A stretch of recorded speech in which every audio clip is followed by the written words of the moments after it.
ये कहानी छगनपुर नाम के एक छोटे से गांव की है, जहां अजय नाम का एक गरीब किसान रहता था।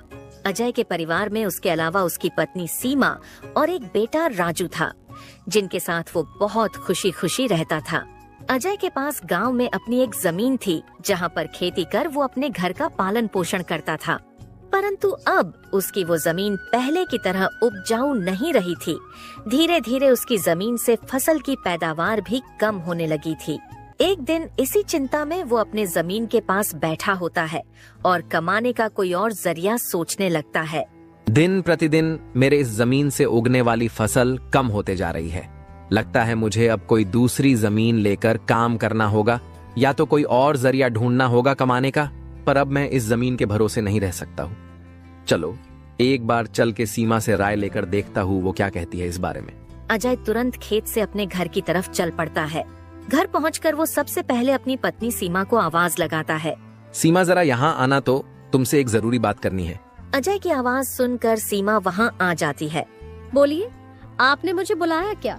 हाँ सीमा, मुझे तुमसे एक जरूरी विषय पर बात करनी है और तुम्हारी राय जाननी है।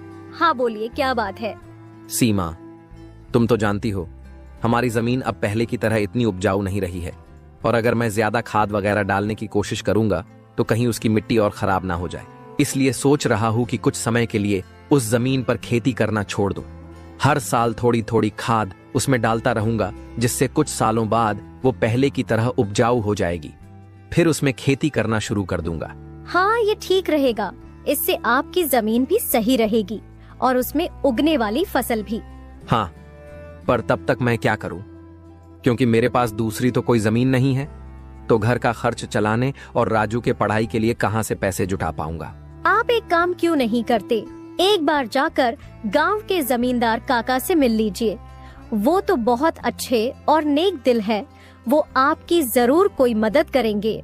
हाँ सीमा, ये ठीक रहेगा, क्योंकि काका अगर कोई नया काम भी करने बोलेंगे तो वो उसमें भी मेरी मदद कर देंगे। ठीक है सीमा, तो मैं कल सुबह सुबह ही काका से मिलने उनके घर चला जाऊंगा।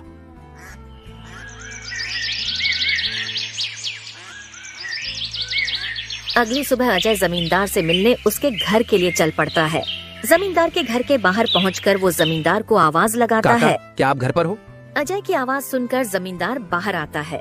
अरे आओ अजय बेटा, बोलो क्या हुआ, कुछ काम था क्या? हाँ काका, आपकी एक मदद चाहिए थी। हाँ बोलो ना बेटा, मैं किस प्रकार तुम्हारी मदद कर सकता हूँ? अजय फटाफट से जमींदार को अपने खेत की हालत बता देता है। तो इसमें परेशान क्या होना बेटा। काका, मेरे पास एक ही जमीन है जिस पर खेती कर मैं अपने घर का खर्च चलाता हूँ, और मैंने आज तक खेती के अलावा कोई दूसरा काम भी कभी किया नहीं। तो अब यही नहीं समझ रहा है मैं क्या करूँ। बेटा, खेती के अलावा दूसरा काम क्यों करना? तुम एक काम करो, मेरे पास गांव के बाहर एक जमीन है, तुम उस पर खेती करो। काका, पर इससे तो आपका नुकसान हो जाएगा। नहीं बेटा, कोई नुकसान नहीं होगा। इसी बहाने तुम मेरी जमीन की देख रेख भी करोगे, क्योंकि अब तो मेरी उम्र भी हो गई है और मेरा बेटा भी शहर में रहता है, तो इससे तुम्हारा भी भला हो जाएगा और मेरी भी थोड़ी जिम्मेदारी कम रहेगी। ठीक है काका, अगर ऐसी बात है तो मैं कल से ही उस खेत पर काम करने चला जाऊंगा। अजय जमींदार को धन्यवाद कहकर वहाँ से अपने घर के लिए निकल जाता है। अजय अपने घर पहुंचकर सीमा को सारी बात बता देता है। ये तो बहुत अच्छा है, यानी आपकी सारी चिंता ही खत्म हो गई। हाँ सीमा, अब मैं काका के खेत पर बहुत मेहनत करूंगा और कोशिश करूंगा कि एक दो और खेत खरीद लूं, क्योंकि भविष्य में ऐसी समस्या आए तो उसके लिए हम तैयार रहे।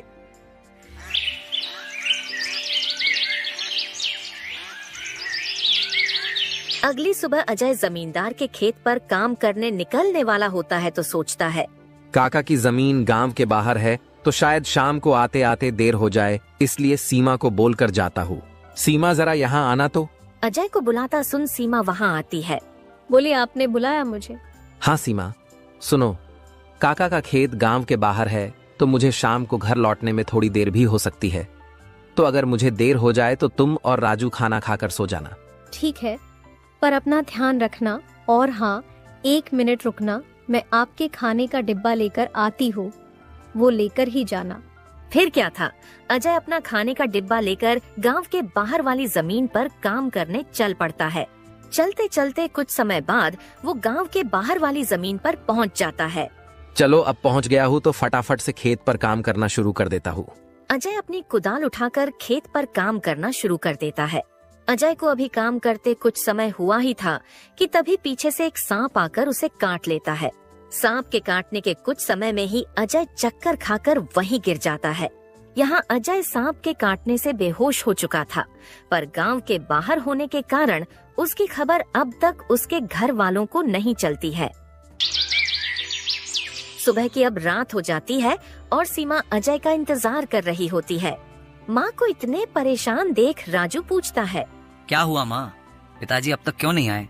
बेटा, तुम्हारे पिताजी आज काम करने जमींदार काका के गांव के बाहर वाली जमीन पर गए हैं और उन्होंने मुझे बोला भी था कि उन्हें आते आते देर हो जाएगी, पर अब कुछ ज्यादा ही समय हो गया है। माँ, आप क्यों फिक्र कर रही हो? पिताजी ने जब बोला था कि उन्हें आने में देर होगी तो कुछ सोच समझकर कहा होगा। एक काम कीजिए, आप जाकर सो जाइए। राजू की बात सुनकर सीमा अपने कमरे में सोने के लिए चली जाती है। अगली सुबह भी जब सीमा देखती है कि अजय अब तक घर नहीं आया है, तो परेशान होकर वो सीधा जमींदार से मिलने उसके घर की ओर चली जाती है। सीमा जमींदार के घर पहुंचकर उनसे अजय के बारे में पूछने लगती है। नमस्ते जमींदार काका। नमस्ते बेटी, बताओ कैसे आना हुआ? काका, अजय कल आपके गांव के बाहर वाले खेत में काम करने गए थे, पर अब तक घर नहीं आए हैं। क्या कहा बेटी? अजय कल गया था और अब तक घर नहीं आया? हाँ काका, उन्होंने मुझे कहा था कि खेत गांव के बाहर है तो आते आते रात हो जाएगी, पर अब तो रात की सुबह हो गई, पर वो अब तक नहीं आए हैं। चिंता मत करो बेटी, मुझे थोड़ा समय दो, मैं अभी किसी को भेजकर पता लगाता हूँ कि अजय कहाँ है। जमींदार तुरंत अपने घर में काम करने वाले घनश्याम को अजय को देखने अपने खेत पर भेजता है। कुछ समय के बाद घनश्याम जमींदार के खेत पर पहुंच जाता है और वहां का दृश्य देखकर वो परेशान हो जाता है। ये क्या, अजय का तो पूरा शरीर नीला पड़ चुका है। मुझे लगता है इसे किसी सांप ने काटा है। मुझे तुरंत जमींदार जी को ये बात बतानी पड़ेगी। घनश्याम वहां से भागते भागते जमींदार के घर के लिए निकल जाता है। घनश्याम जैसे ही जमींदार के घर पहुंचता है, उसके कुछ कहने से पहले ही जमींदार उससे पूछने लगता है। क्या हुआ घनश्याम बेटा, तुम इतना दौड़ते हुए क्यों आए और क्या तुम्हें अजय मिला? घनश्याम जमींदार को सारी बात बता देता है जो उसने खेत में देखी थी। घनश्याम जब जमींदार को सारी बात बता रहा होता है, तभी वहाँ पास में खड़ी सीमा भी सारी बात सुन लेती है और रोने लगती है। घनश्याम, तुम सबसे पहले वैद्य जी को लेकर वहाँ पहुँचो, मैं सीमा बेटी को लेकर वहाँ आता हूँ। घनश्याम को वैद्य जी के पास भेजने के बाद जमींदार सीमा को समझाने लगता है। सीमा बेटी, पहले तो तुम रोना बंद करो और जल्दी से मेरे साथ चलो, क्योंकि तुम्हारे रोने से अजय ठीक नहीं होगा। फिर क्या था, जमींदार सीमा को लेकर अजय को देखने उसके खेत के तरफ निकल जाता है और घनश्याम वैद्य जी को लेने दूसरी तरफ निकल जाता है। जमींदार और सीमा जब वहां पहुंचे तो उन्होंने देखा अजय बेहोश हालात में खेत में गिरा था और उसका पूरा शरीर नीला पड़ चुका था। सीमा अजय के पास बैठकर रोने लगती है। तभी वहां वैद्य जी आ जाते हैं। वैद्य जी के आते ही सीमा वहां से हट जाती है और वैद्य जी अजय की हालत का जायजा लेने लगते हैं। क्या हुआ वैद्य जी, अब कैसी है अजय की हालत? देखिए जमींदार जी, मैं आपको झूठ बोलकर अंधेरे में नहीं रखना चाहता हूँ, पर अजय की हालत बहुत खराब है। वैसे तो मैंने उसे जहर को काटने वाली औषधि दे दी है, परंतु जहर अजय के अंदर कुछ ज्यादा समय तक रह गया है, जिस कारण वो प्रगाढ़ बेहोशी के हालत में चला गया है। प्रगाढ़ बेहोशी, ये क्या होता है वैद्य जी? प्रगाढ़ बेहोशी के हालत में व्यक्ति जीवित तो होता है, परंतु उसके बदन के हिस्से में हलचल नहीं होती है, और ये अब कब होश में आएगा ये भी नहीं कह सकते हैं। वैद्य जी, तो अब हम क्या करें? देखिए जमींदार जी, अभी के लिए मैं कुछ दवाइयां दे रहा हूँ, उसे समय समय पर पानी में मिलाकर देना, बाकी तो सब ऊपर वाले के भरोसे हैं। वैद्य अजय की हालत का जायजा लेकर और दवा देकर वहां से चले गए। फिर कुछ गांव वाले अजय को लाकर उसको उसके घर के बिस्तर पर लिटा देते हैं।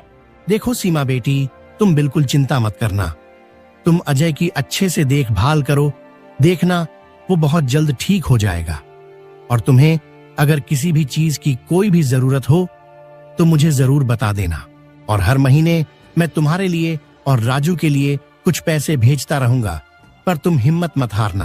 आपका बहुत बहुत धन्यवाद काका, आप हम लोगों की बहुत मदद कर रहे हो। जमींदार फिर वहाँ से सीमा को दिलासा देकर चले जाते हैं। जमींदार के जाने के बाद वहाँ राजू आ जाता है और अपने पिता की हालत देखकर सीमा से उसका कारण पूछने लगता है। माँ, ये पिताजी को क्या हुआ है? बेटा, तुम्हारे पिताजी को कल खेत में सांप ने काट लिया है, जिस कारण वो बेहोश हो गए हैं। माँ, तो पिताजी होश में कब आएंगे? बेटा, वैद्य जी ने कुछ दवाइयाँ दी है और उन्हें समय समय पर पिलाने कहा है। उन्होंने बोला कि उन दवाइयों से वो बहुत जल्द ठीक हो जाएंगे। पर माँ, पिताजी की ऐसी हालत है तो अब हमारे घर का खर्च कैसे चलेगा? बेटा, तुम उसकी चिंता मत करो, मैं हूँ ना, मैं सब संभाल लूंगी। नहीं माँ, आप क्या क्या करोगी? आप पिताजी का ध्यान रखोगी, आप घर संभालोगी कि घर का खर्च देखोगी? माँ, आप बस पिताजी का और घर का ध्यान रखो, मैं अब खेत पर काम करके घर का खर्च चलाऊंगा। राजू की ऐसी बातें सुन सीमा भावुक हो जाती है। नहीं बेटा, तुमको काम करने की कोई जरूरत नहीं है, मैं सब संभाल लूंगी। तुम बस अपने पढ़ाई का ध्यान रखो। तुम्हारे पिताजी का सपना है कि तुम बहुत बड़े अफसर बनो, और मैं तुम्हें वो बनाकर रहूंगी, भले उसके लिए मुझे कितनी भी मेहनत क्यों ना करनी पड़े। फिर सीमा राजू को वहाँ से पढ़ने भेज देती है। मुझे अब कुछ करना ही होगा, क्योंकि मैं अब अजय का ठीक होने का इंतजार तो नहीं कर सकती हूँ। मुझे अब खुद जाकर खेती करनी होगी, और हो सके तो कोई और काम भी देखना होगा। अगली सुबह सीमा सीधे जमींदार से मिलने पहुँच जाती है। नमस्ते जमींदार काका। नमस्ते बेटी, बताओ कैसे आना हुआ, और अजय की तबीयत अब कैसी है? काका, अजय की तबीयत फिलहाल तो वैसी ही है, और मुझे आपकी एक मदद चाहिए थी, इसीलिए मैं आपसे मिलने चली आई। हाँ, बोलो ना बेटी, मैं तुम्हारी किस प्रकार मदद कर सकता हूँ? काका, मैं चाहती हूँ कि जो जमीन आपने अजय को दी थी काम करने के लिए, आप मुझे उस पर काम करने की इजाजत दे दी, ताकि मैं उस पर काम करके अपने घर का खर्च और राजू की पढ़ाई करा सकूं। बेटी, पर तुम्हें वहाँ काम करने की कोई जरूरत नहीं है, मैं हूँ ना। मैं तुम्हारे घर के लिए जो भी खर्च लगेगा हर महीने भेज दिया करूँगा। नहीं काका, आपने अब तक हमारी बहुत मदद की है। अब आप बस मुझे आपके खेत में काम करने की इजाजत दे दीजिए।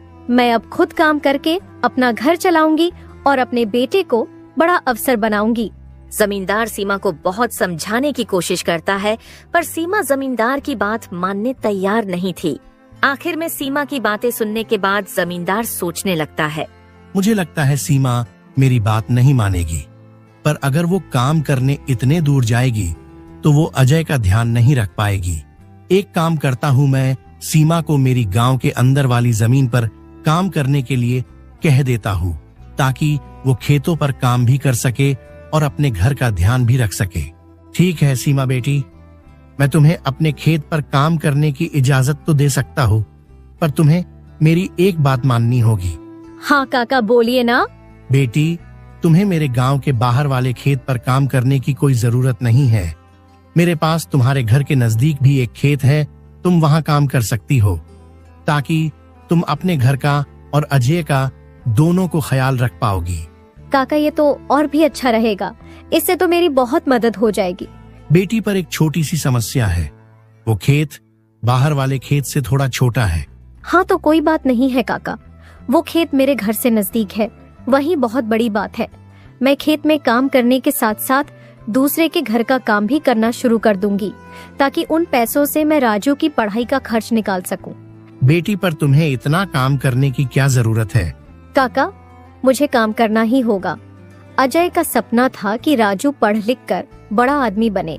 अगर मैं मेहनत नहीं करूंगी तो उसका सपना अधूरा रह जाएगा। राजू की पढ़ाई के लिए और घर चलाने के लिए मुझे हर हाल में ये जिम्मेदारी उठानी पड़ेगी। जमींदार सीमा के संकल्प और साहस से भावुक हो जाते हैं। ठीक है बेटी, तुम्हारी मेहनत देखकर मुझे पूरा भरोसा है कि तुम जरूर सफल होगी। मैं तुम्हारी हर संभव मदद करूंगा। तुम कड़ी मेहनत करो, भगवान भी तुम्हारे साथ हैं। सीमा ने जमींदार के गांव के अंदर वाले खेत पर काम करना शुरू कर दिया। वह सुबह खेत पर काम करती और दोपहर के बाद गांव के घरों में सफाई और खाना बनाने जैसे छोटे मोटे काम करने जाती। धीरे धीरे सीमा की मेहनत रंग लाने लगी। खेत में अच्छी फसल हुई, जिससे उसका घर चलने लगा और जो पैसे वह दूसरों के घरों में काम करके कमाती थी, वह राजू की पढ़ाई में खर्च करने लगी। बेटा, मैं चाहती हूँ कि तुम मन लगाकर पढ़ाई करो। तुम्हारे पिताजी का सपना है कि तुम अफसर बनो। मैं तुम्हारे लिए हर मुश्किल को पार कर लूंगी। माँ, मैं कड़ी मेहनत करूंगा। एक दिन मैं पिताजी का सपना पूरा करके दिखाऊंगा। सीमा की मेहनत और त्याग से गांव के लोग भी प्रेरणा लेने लगे। उन्होंने देखा कि कैसे एक माँ अपने परिवार के लिए हर कठिनाई का सामना कर रही है। इसी बीच अजय की हालत धीरे धीरे सुधरने लगी। वैद्य जी की दवाओं और सीमा की देखभाल ने जहर का असर कम कर दिया। एक दिन अचानक अजय को होश आ गया। अजय को होश में आते देख सीमा बहुत खुश हो गई। अजय, तुम्हें होश आ गया। भगवान ने मेरी मेहनत और दुआएं सुन ली। सीमा, मैंने तुम्हें और राजू को बहुत परेशान किया। नहीं अजय, तुम हमारी ताकत हो। जब तक तुम ठीक हो रहे थे, मैंने हर जिम्मेदारी संभाली और देखो, अब सब कुछ ठीक हो रहा है। अजय धीरे धीरे पूरी तरह ठीक हो गया। उसने सीमा की मेहनत और त्याग देखकर प्रण लिया कि अब वह उसके साथ कंधे से कंधा मिलाकर परिवार को आगे बढ़ाएगा। राजू की पढ़ाई भी सफलतापूर्वक चलती रही और कुछ सालों बाद वह एक बड़ा अफसर बन गया।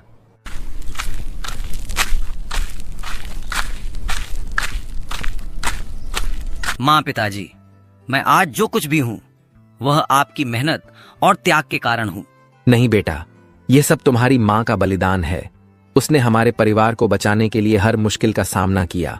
सीमा का त्याग और अजय का साथ, दोनों ने मिलकर एक नई मिसाल कायम की।